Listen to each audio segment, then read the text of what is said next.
pong si Kibulok, I think hindi nga lang si Kibulok yung iiyak dito mga kababayan sa mga paliwanag ng isang political expert na si Sir Ronald Llamas. Mga kababayan, kung hindi, pati yung mga taga-suporta ni Kibulok ay talagang sapul dito. Kasi biruin niyo mga kababayan ang nakakapagtaka dito kay Kibulok, bakit nakatalokbong pa siya? Pagka lumalabas siya sa publiko at hinihiring siya, kilala na naman po siya at alam na ng taong bayan na siya yon kahit magtalokbong siya ng kanyang muka. Pangalawa mga kababayan, di ba inappoint niya yung kanyang sarili bilang son of God. Dapat kung son of God ka, since may inaakusa laban sa'yo, dapat may mukha kang kayang iharap sa publiko. Hindi yung magtatago ka dun sa tela na nakatalokbong sa mukha mo. Dapat kung talagang ikaw ay alam mo sa sarili mong wala kang ginawang kasalanan, bakit mahihiya kang ilabandra ang mukha mo in the public? Yun mga kababayan na nakakapagtaka dyan. Ano po, so ngayon, eto, pakinggan po natin etong nakita nating balita galing sa teleradyo. Ano po, so eto, i-play na po natin. I-credit po natin to sa kanila. Kanila po yan, hindi po yan natin. Gagawan lamang po natin ng reaction video. I-play na po natin. Nitong naiyak. Nitong nagdaang mga araw, ano? Smooth. Pero nakikiramay ako sa kanila, kaya ako nakasalamin. Okay, kasi nga, syempre, ngayong araw ay yung pong arraignment ni Pastor Apollo Quiboloy. At syempre, very important na pag-usapan po natin to, given all the developments in politics today, kasi syempre, talaga naman pong pinagdedebatihan pa kung inaresto o nahuli o sumuko Ito pong si Kasi kung titingnan natin, talagang naging mainit na usapin yan, mga kababayan. Kung naaresto ba o sumuko etong si Quiboloy. Kasi nga, ayon sa kampo ni Quiboloy, sumuko. Pero mga kababayan, ayon naman sa ating mga law enforcement, talagang nasukol, kaya napilitang sumuko, sa madalit salita, naaresto. Pero yan naman mga kababayan, is not big deal. Dahil nga unang-una, si Quiboloy naman, nasa kamay na ng ating mga authorities, mga kababayan, ng ating mga law enforcement. Kaya kahit sabihin nilang sumuko or nahuli, wala na yung basis mga kababayan. Ang mahalaga, nasa kamay na ng mga law enforcement, etong si Quiboloy. Ano po, ipagpatuloy pa natin. Pastor, so ano masasabi nyo rito as a general statement? Dito po sa development, very major development po na pagkakakuha. Well, Kaya, sabi Pastor, nga sa isang tula, how the mighty have fallen. Oo. Dati, ang tingin sa kanya ay untouchable, no? Invincible, no? Anak ng Diyos. Pero nakita mo naman sa ngayon, siya ay humarap sa pagkakablatter. At medyo nagtataka lang ako kung Terry, Alex, bakit tinatakpan niya yung mukha niya? Lahat naman kilala siya. Diba? Usually, yung tatakip ng mukha, yung ayaw makilala. Pero Tama! Diba kung titingnan natin yung paliwanag dito ni Sir Ronald Llamas, bakit nga tuwing haharap siya sa publiko, bakit tinatakpan niya pa yung mukha niya? Kilalang kilala na naman niya, kilalang kilala na siya ng publiko na siya si Quiboloy na nahuli dahil nasukol ng ating mga kapulisan, mga kababayan. Kilalang kilala na siya. So ngayon, ano pa yung purpose para takpan niya yung kanyang mukha? Bakit? Dahil ba kaya tinatakpan yung mukha dahil nahihiya, mga kababayan? Dahil ang pakiramdam niya, pagka inilabandra yung kanyang mukha sa publiko, talagang tatatak sa isipan ng publiko na talagang siya yung isang gumamit ng salita ng Diyos para makapang-abuso di umano ng mga kababaihan. At hindi lang basta mga kababaihan, kung hindi pati mga kabataan. Ano po, at tatatak sa isipan ng publiko na itong isang pastor na ito ay may pagka-pedophile. Ano po, dahil mahilig sa bagets, mga kababayan. Ipagpatuloy pa natin. kilala naman siya ng lahat, no? Pero ayun nga, in spite dun sa mga pagkakaiba ng interpretasyon, siya ba ay nahuli, sumuko. Ang tawag ko diyan, huli-suko no? Dahil yung sinasabi nila na nahuli o sumuko siya sa North Cotabato, mukhang walang katotohanan yun Ama! Dahil ang layo sa North Cotabato, tapos binahe papunta sa Davao, tapos nilipad sa Manila, may airport naman doon, di ba? At tingin ko mas totoo yung sinasabi ng ating gobyerno at kapulisan na nahuli siya mismo sa compound, sa likod ng pinaguhukayan. Dahil napakalalim naman ng mga tunnel at saka ng mga bunker Kaya yung exit or entrance, hindi mo malalaman. Kaya nung nasukol na siya, at sabi nila, ikakat na yung kuryente at saka yung tubig, at binigyan na ng ultimatum, ay lumantad na siya para sumuko. Yun yung mas probable. At nakita nga natin kung ano nangyari. Pero ang mahalaga rito ay ito ay simbolo na kahit sino ka man, no, ay it can be done. pwede ito mangyari. Kaya yung mga iba dyan na naghihintay na sila ay tingin nila ay sila untouchable, medyo kabahan sila. Oo, si Digong, si Bato, si Bongo, sino pa? Yung mga feeling untouchable dyan ha, si Digong, si Bato, si Bongo. Sino pa? Si Sara, damay pa ata sa ICC yun, mga kababayan. Maghintay-hintay lang kayo, baka kayo na susunod kay Kibulok. No, it's a clear writing on the wall.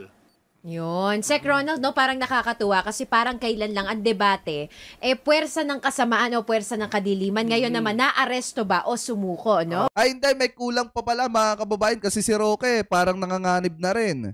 Kasi si Roque hindi na uma-attend sa kamera. At ang pagkakaalam natin, base sa tinalakay natin kahapon, na contempt siya, mga kababayan. Ang kasunod niya, pagka na-contempt, di madi-detain na yan, mga kababayan, dyan sa kamera. So ngayon, pagka nagpatuloy pa yung pagiging matigas ang ulo ni Roque, malaki ang tsansa na magtago na rin siya at sumunod siya dito kay Kibulok, mga kababayan. Ano po, ipagpatuloy pa natin? Pero ano pong masasabi nyo roon, no, doon sa ilan pong mga sinasabi ng kongresista, particular na nga si Kong Joel Chua, na kailangan daw magkaroon ng investigasyon patungkol doon sa posibleng naging role nila dating Pangulong Rodrigo Duterte at Vice President Sara Duterte doon sa pagtatago ni Apollo Kibuloy. Well, tama naman na dapat gawin yon dahil parang maging halimbawa rin na hindi mo pwedeng tulungan itong mga high-profile na mga pugante. Tama. Lalo na yung kanilang kasalanan ay non-bailable, no? Lifetime imprisonment kung sakaling mapatunayan sila ay may kasalanan. Imagine mo, may lumabas na 5 mga kababaihan na sila ay 12 anyos nung sila ay pinagsamantalahan at baka marami pang lumabas. Sa Amerika, 11 taong anyos na bata yung nagtestigo. Ibig sabihin, hindi lang to simpleng human trafficking. This is serial pedophilia, serial rape. Pedophile. Kaya ito ay napakahalaga. Nakakalungkot na mga political leaders na babae ay dinedepensahan pa siya. Kaya mahalaga yung nabanggit mo na kailangan ay idiretso na yung investigasyon. Sino ba yung mga tumulong? Kasi kung titingnan natin mga kababayan, sinubukan ni Sarang iligaw yung mga kapulisan natin eh. Diba na-interview nga siya at mismo nga ang sinabi niya talagang ang tingin niya, mga kababayan, wala na talaga itong si Kibulok sa loob ng KOJC. Pero doon na-aresto itong si Kibulok sa loob ng KOJC. So ngayon kung titingnan din natin mga kababayan, meron din naman na mga nagpa-epal dyan na senador bago mahuli itong si Kibulok, mga kababayan, talagang nagpa-epal sila para anuhin din, i-interrupt din yung ginagawang pagtugis ng ating mga kapulisan dito kay Kibulok. Kaya nga kung titingnan nyo, di ba nung sinubukan nitong si Bato de la Rosa na diktahan, di umano, etong si General Torre na i-pull out na yung mga troops, yung mga kapulisan, dyan sa KOJC, mga kababayan, buti na nga lang hindi nagpatinag etong si General Torre dahil kung nagpatinag siya dito kay Bato de la Rosa o di nakaligtas etong si Kibulok at hindi nahuli ng ating mga kapulisan. Ano po, so ngayon dapat talaga maimbestigahan yan para malaman ng taong bayan yung taong at mailabas din yung mga pangalan ng taong tumulong dito kay Kibulok at nagbigay ng lakas ng loob para magtago sa ating mga law enforcement at bastusin ng batas. Mga kababayan, ano po, so ipagpatuloy pa natin. Dahil nung simula pa lang, nagsisimula pa lang i-implement yung warrant, nagsalita na yung mayor ng Davao, si Mayor Baste, nasasampalin niya yung magi-implement ng warrant. Tapos nakita mo naman, fast forward, may 3 senador ang nag-parachute pa sa Davao, 1 day bago nahuli, para guluhin yung ginagawang paghahanap sa isang pugante. Tama. No? At pinagtulong-tulungan si General Torre. Buti na lang hindi siya naratel. At sinagot niya lahat ng mga banat nila at na-lecturean pa yung mga senador sa ibig sabihin ng search warrant at saka ng warrant of arrest. No? Kung napanood mo yun, Kong Terry, matatawa ka, di ba? Na-lecturean yung 3 magagaling ng mga senador. No? Kaya ito ay medyo defining na issue, hindi lamang dahil yung mga makapangyarihan ay... Sabi dito, nag-parachute talaga, sir.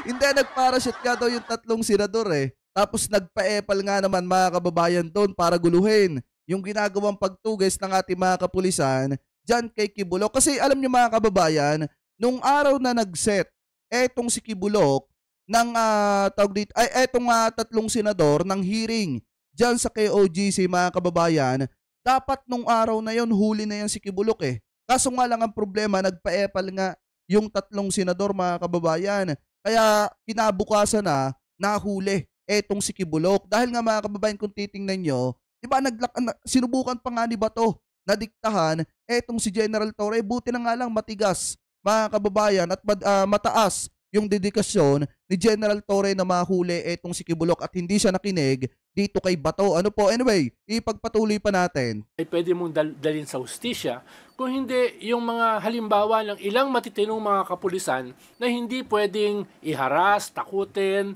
at iratel, no? Yun dapat yung maging simbolo nitong pangyayaring ito. Well, actually, ngayon kasi arraignment na. So, basically, antayin na lang natin talaga kung ano yung magiging development dito sa kaso po ni Pastor, ano? Well, debate pa yan eh. Sabi ng ating Secretary of Justice, kailangan tapusin muna yung mga kaso rito bago siya ay i-consider na i-extradite sa Amerika. Kung saan nagsimula lahat ng ito. Ikalawa, sabi ng isang dating IBP president, ay pwede namang ipagsabay. Medyo magastos lang, lalagare. Sabi naman ni Justice Carpio, unahin na yung kaso sa Amerika. Dahil sa atin, ang haba ng kaso. Alam mo naman yan, Kong Terry, baka nakailang presidente na tayo, ay tuloy pa rin yung kaso ni Kibuloy. Kaya ang sabi ni Justice Carpio, ay unahin na yon. Dapat nga mga kababayan, dapat ang much better i-extradite na etong si Kibuloy dun sa Amerika. Para kung sakasakali mga kababayan, dun talaga walang padri-padrino, walang kaibigan mga kababayan. Basta nagkasala etong si Kibulok, malaki ang chance na baka doon pa nga siya makulong, mabilanggo. Mga kababayan, so ngayon kung titingnan po nating mabuti, dito kasi sa atin medyo mabagal talaga ang paggulong ng justice system. Ilang presidente na nga naman, baka nga ilang presidente na yung magdaan mga kababayan bago pa mabigyan ng justice etong si Amanda. Ano po, pero kung etong si Kibulok uunahin sa Amerika na litisin, baka doon na po yan tumanda bago naman magbayad dito sa ating bansa at alam naman natin hindi may impluwensyahan ng kaibigan niya dito sa Pilipinas yung batas doon sa ibang bansa mga kababayan. Kaya much better talaga etong si Kibulok ipadala na, ipasyapi na mga kababayan doon sa Amerika at doon muna siya mag-ilitis mga kababayan at doon muna siya umattend na mga kaso po niya at harapin niya yung mga demanda niya doon sa Amerika mga kababayan. Ano po, ipagpatuloy pa natin. No, dahil kung sa atin ay alam naman natin yung weakness ng ating justice system. Kaya yung tatlo ay posible. At bottom line, nasa jurisdiction ng ating gobyerno at ng ating presidente. So it's basically political. Hindi lang siya simpleng legal. Yun. Sek, no, alam naman natin talaga yung naging pagsuporta ng mga Duterte dito kay Pastor Apollo Kibuloy. Now, with all this happening, no, ano ba ang posibleng maging epekto nito sa imahe ng mga Duterte? Well, clearly, siya yung administrator. Tama. Clearly, ay yung kanyang anak na vice president pumunta pa ron, no? Bago na huli, no? Para magbigay ng suporta kay Pastor Kibuloy at sa KOJC. Clearly, yung kanyang mga alipores, katulad ng ex-human rights. Yun pa nga pala mga kababayan, ano? Kung titingnan ninyo, itong si Sara Duterte, nagpunta pa nga pala doon. Nung kasagsagan ng bagyong Enteng ata yun, mga kababayan, na kung saan si BP Lenny nasa Bicol, habang nag-iikot doon at naghahanap ng matutulungan at para masigurado yung kaligtasan ng mga kababayan natin sa Bicol. Etong si Sara naando sa anniversary mga kababayan ng KOGC. Kaya nga kung titingnan natin, imposibleng wala silang alam. Mga kababayan, na naando doon etong si Kibulok. Baka nga pagkatapos ni BP Sara, ni Sara Duterte, di umanong magbigay ng kanyang speech, baka nga kasabay pa nilang kumakain etong si Kibulok mga kababayan at nagdiriwang ng anibersaryo ng KOGC. Kaya talaga kung titingnan natin, hindi malayo na walang alam dyan si Sara Duterte sa ginawang pagtatago ni Kibulok sa loob ng KOGC. Ano po, anyway, ipagpatuloy pa natin. Rights lawyer Harry Roque ay nagtatawag ng people power para suportahan si Pastor Kibuloy. Ay lang medyo mga isang platitong Manila nga yung sumama. Kaya nga pumunta rin ako ng isang Biyernes dahil sabi niya every Friday magtatawag siya ng people power sa EDSA shrine para isarado ang EDSA. Nung huli ko akong pumunta, wala ng tao eh. No, ni isa. No, kaya baka gusto mo ako samahan, Kong Terry, no? Para makadagdag tayo sa people power ni ex-human rights May lawyer Harry pakain Roque. ba? Wala ngayon kasi nga, nandun pa rin siya sa Congress ngayon. At yun ho yung susunod nating pag-uusapan kasi nga, yung tema na gusto nga talagang talakayin ni Sec Ronald, yung how the mighty have fallen, no? So, yung Quadcom po kasi kahapon, yan din yung most Yes. significant update. Kasi ang yung pong Davao Penal Colony head, no nga si Colonel Padilla, nagturo na kagabi, kahapon, no? Sabi niya, nakausap ko yung kaboses, 'di ba? Ni former President Rodrigo Duterte, kinongratulate ako for a job well done. At ang sabi pa, at ito din talagang again, pasintabi sa mga kumakain, ginawang dinuguan.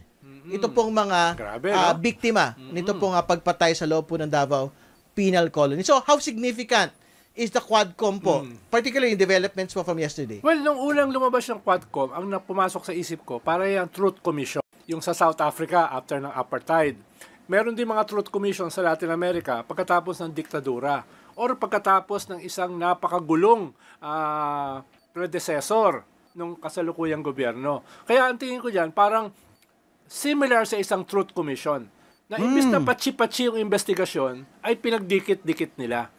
Pogo, illegal gambling, human trafficking. Tama, para parang isang usapin na at pasadahan na, mga kababayan, na kung saan, kung titingnan natin, napakaganda nung ginawa ng Kamara na pagsamahin na yung mga kaso na may alam niyo yung may pagkakapare-parehas at may ugnayan at iisa lang din yung pupuntahan. Kaysa nga naman imbestigahan ng hiwa-hiwalay at patsi-patsi lang, mga kababayan. Kaya nga kung titingnan natin, mas napadali ngayon yung trabaho ng mga congressman sa pag-iimbestiga nung pinagsama-sama na nila yung yung mga usapin about AJK, about drugs, mga kababayan, and about Pogo. Na medyo naging maayos yung takbo ng investigasyon ng Kamara ngayon. Unlike sa Senado. Ipagpatuloy pa natin. Drugs at saka extrajudicial killings. At for now, indicative, pinapakita na may ugnayan ang isa't isa. Tama. Yung bahagi ng kita sa Pogo, sa drugs, sa human trafficking ay ginagamit para sa extrajudicial killings daw ng gobyerno, no? Kaya ito ay pinapakita yung ugnay-ugnayan at umaabot na dun sa mga mighty, dun sa makapangyarihan, no? Umabot na to sa presidential Kaya sabi ni Ma'am Alex Sanchez isang gastusan ang ginawa ng Quadcom. Kaya nga, mas naging maganda at pulido yung investigasyon. Tapos, mga kababayan, nakatipid pa. Kasi isang gastusan na nga, hindi pa patsi-patsi yung investigasyon. Ipagpatuloy pa natin. Son, si Pulong, umabot na ito sa asawa ng Vice President, no? Umabot na to sa senador, Bato, Bongo, at mismo sa presidente. Tingin ko ay ito yung initially tip of the iceberg. Mas malalim pa ito, Alex, Kong Terry. At tingin ko ito ay magpapatuloy, itong investigasyon na ito. Pero ang mahalaga rito ay yung mga smoking guns, hindi gun smoking guns. Ang dami mga testigo na dati ay mga all out sa gobyerno, all out kay Duterte, kalulad ni Espenido. Colonel Espenido, yan yung poster boy ng Tokhang, no? Yan yung ginagawa nilang legend sa pagpatay ng mga nakakulong, na mga suspected na mga drug lords. Tapos ngayon si Garma. Yan si Garma, kasama yan doon sa initial na communication o letter na pinadala sa ICC as early as 2016 at saka 2017. Ibig sabihin hindi yan bago, ngayon lang natin nakikilala. Pero kasama yan. Sabi ni Kuya Ronwell Jose, good over evil, PBBM is cleaning Duterte's miss. Yes. At saka kung makikita nyo sa gobyerno ngayon ni PBBM, talagang kahit kaibigan pagka nagkamali ka, kailangan mong pagbayaran yon. Kasi ang ginagawa ng ating gobyerno ngayon, naglilinis. Mga kababayan, nililinis ng ating gobyerno yung tinatanggal yung mga nagpapahirap sa mamamayang Pilipino. Especially, mga kababayan, bakit nga ba si Kibuloy nahaharap sa ganyang klase ng sitwasyon? Kasi isa siya sa nagpahirap sa mga kababayang Pilipino po natin, especially sa mga kabataan at mga kababaihan. So ipagpatuloy pa natin. Sa pinadala sa ICC much earlier on, at marami pa sila. Kaya naglalabasan na, tawag nila, coming out of the woodwork, itong mga testigo. No? At hindi ito mga basta-basta testigo. Ito yung mismong nandoon at nag-i-implement nitong mga pagpatay. Tama. Kaya tingin ko, kinakabahan na yung mga ilang senador at yung dating presidente dito sa mga testimony na ito. Again, how the mighty have fallen. Yun. Sek, no? Isa nga din dun sa highlights ng kahapong hearing, itong si pagque-question ni Kong Paduano kung may special bang relasyon. Itong si Colonel Garma, dito nga kay dating presidenteng Rodrigo Duterte. Otherwise, paano nga naman siyang nailoklok rather, bilang PCSO General Manager. Pero kayo, syempre, alam ninyo ang kalakaran. Paano nga ba dapat yun? Let's say, kung gusto ko maghalal, ako ang presidente, magloklok ng PCSO General Manager, dapat ba may background na siya doon? Paano po yun? May special relationship nga. Special. Hindi lang special, very special, no? Kaya makikita natin dito sa ating investigasyon, at yan naman ang gusto ng mga ating mga tikapakinig, ay ito ay parang telenovela. Parang House of Cards, Filipino version, no? At ito ay may mga twists and turns. Pero mahalaga rito yung mga personal na relasyon, no? Kung anong nais ipahiwatig ni Congressman Paduano, no? Paduano. Tingin ko ay nauunawaan naman ng mga nakikinig kung anong ibig sabihin ng very special relation, no? Wala na akong sasabihin na dagdag doon. Eto pala mga kababayan, kung iisipin natin, kung si Harry Roque may poging stop, si Digong naman mga kababayan noong mga panahon niya na kung saan etong isang galing sa PNP mga kababayan ay iniluklok niya bilang general manager ng PCSO na kung saan hindi na pag-aralan kung ano ba talaga, kung galing na ba ito sa ganong klase ng kung yung background niya ba mga kababayan ay may kinalaman dun sa PCSO, basta niya in-appoint. So ngayon etong babaeng ito, kung si Roque may poging stop, si Duterte may babaeng stop mga kababayan na malalim pa. Di umano, medyo malalim pa yung ugnayan. So alam nyo na yon. Kung ano yung tinutukoy natin. Ano po, ipagpatuloy pa natin. Well, yun, very important din kasi syempre, parang isa doon sa development din po from the other side, no? Yung po nga sinabi ni Senator Amy Marcos, no, meron siyang warning this week na, oy, kayo dyan, huwag kayong magplano-plano ng impeachment laban kay Vice President Sara Duterte. Mahiya kayo dun sa 32 million na bumoto sa kanya. Kayo, ilan lang kayong mga kongresista kayo. Kung yan ang mga naisip nyo yan, huwag nyo yan gawin. Huwag kalimutan ni Senator Amy na yung mga bumoboto, nababawasan yan. Tama! Halimbawa, yung 91-93% na approval rating ni President Duterte noong 2020. Sabi dito si Roque may stop, si Duterte may semi-thunder. 21 ay ngayon ay bumaba na sa 40%. So, moving numbers yan. Dapat naman si Senator, alam yan eh. Mismo yung kanyang numbers ay bumababa na eh. No? Ikalawa, ay hindi naman nakakagulat dahil sabi ni Senator Amy, kahit mag-isa na lang siya maiwan, ay susuportahan pa rin niya ang mag-amang Duterte, si Sara at saka si Digong. Ang problema, anong ginagawa niya sa administration slate? No? Na tinutugis yung kanyang mga kaibigan. Tama. So medyo baka bottom line, tamaan siya sa parating na election dahil re-election siya. Mahirap mamangka sa maraming ilog. No? Kaya baka tamaan siya dyan.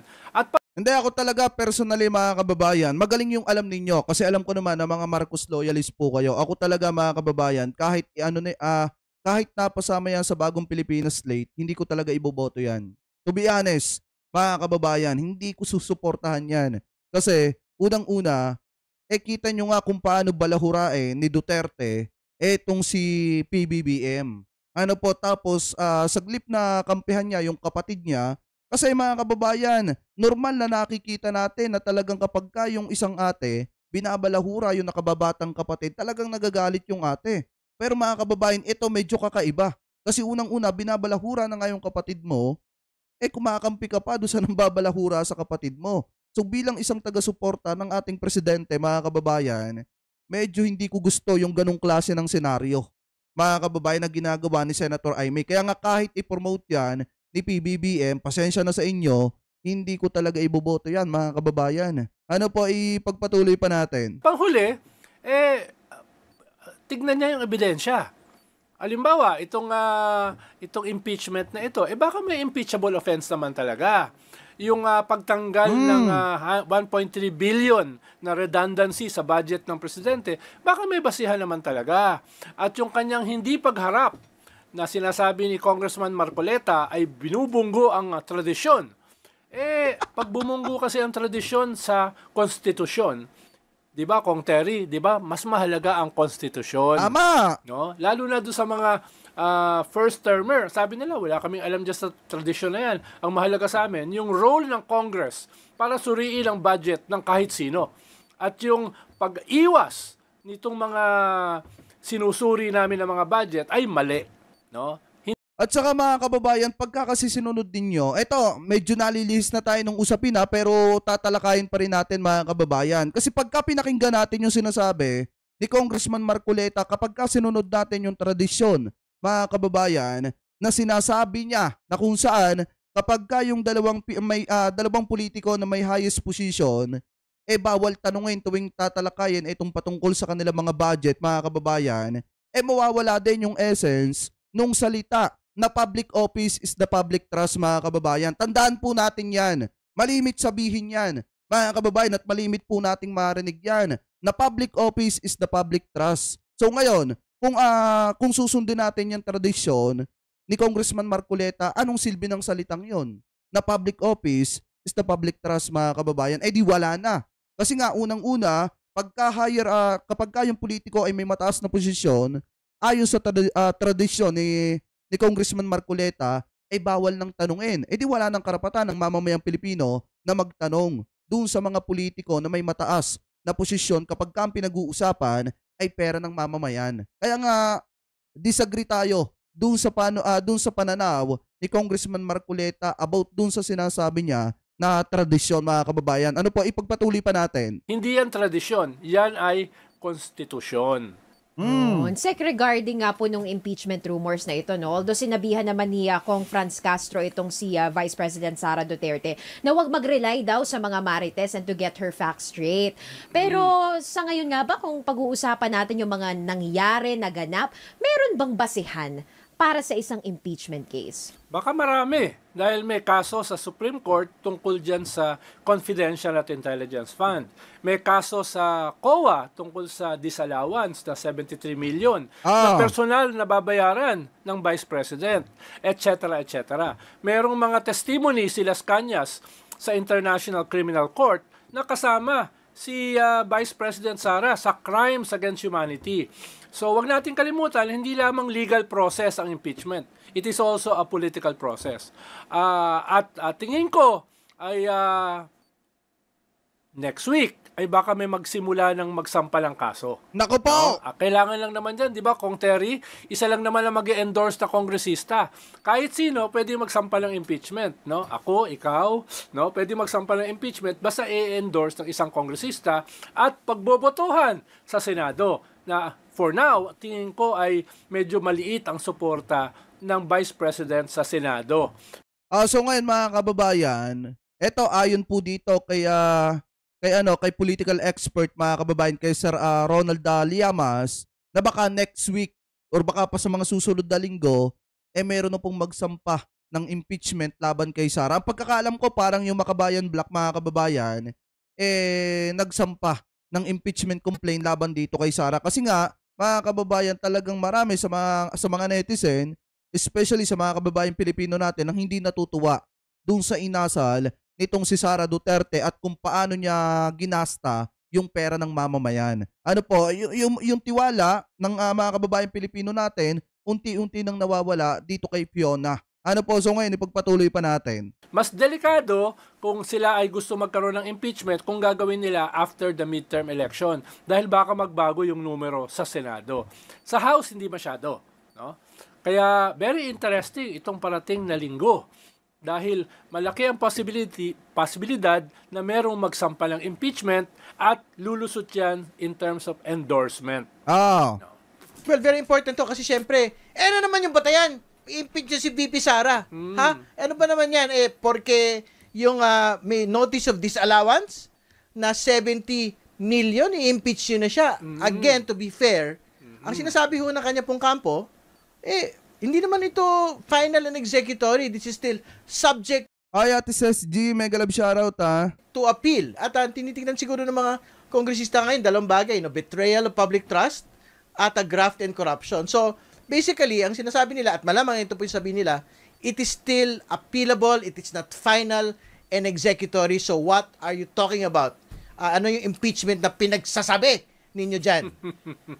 Well, nangyari nga yung first time impeachment ng isang Chief Justice dahil sa SALN.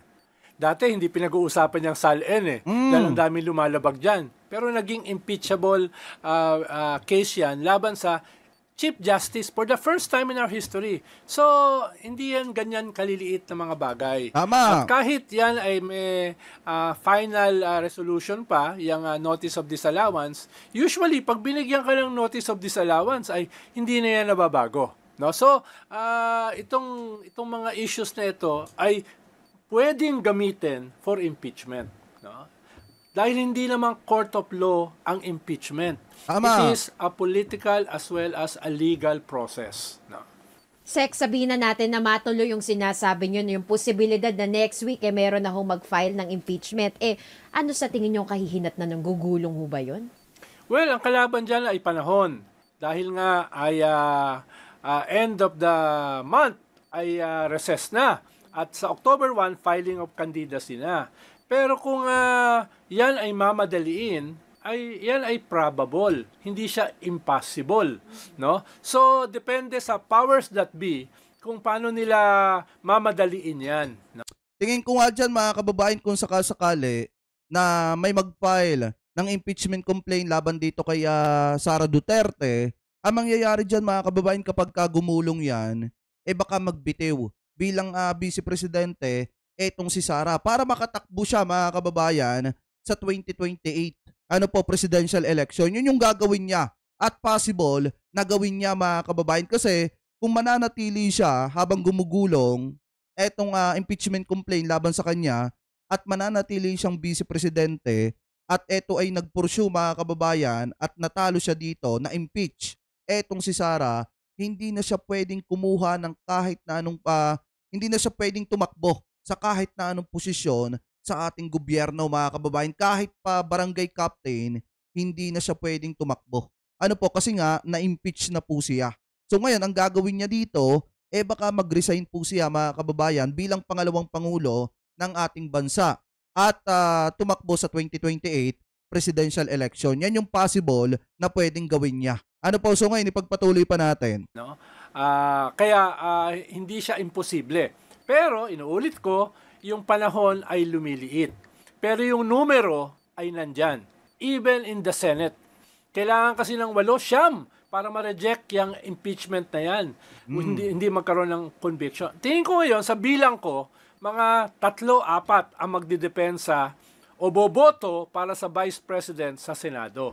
No? Na pwedeng magbago after the midterms. Kaya kung yan ay tutuloy nila, hit for the jugular immediately. Paano kapag natalo itong sina Bato, sina Bongo, tapos yung iba pang gustong patakbuhin sa partido nitong sina Bongo katulad ni Philip Salvador? Paano pagka natalo sila? O di wala na silang gaanong kaalyado dyan sa Senado kung hindi si Robin na lang mga kababayan.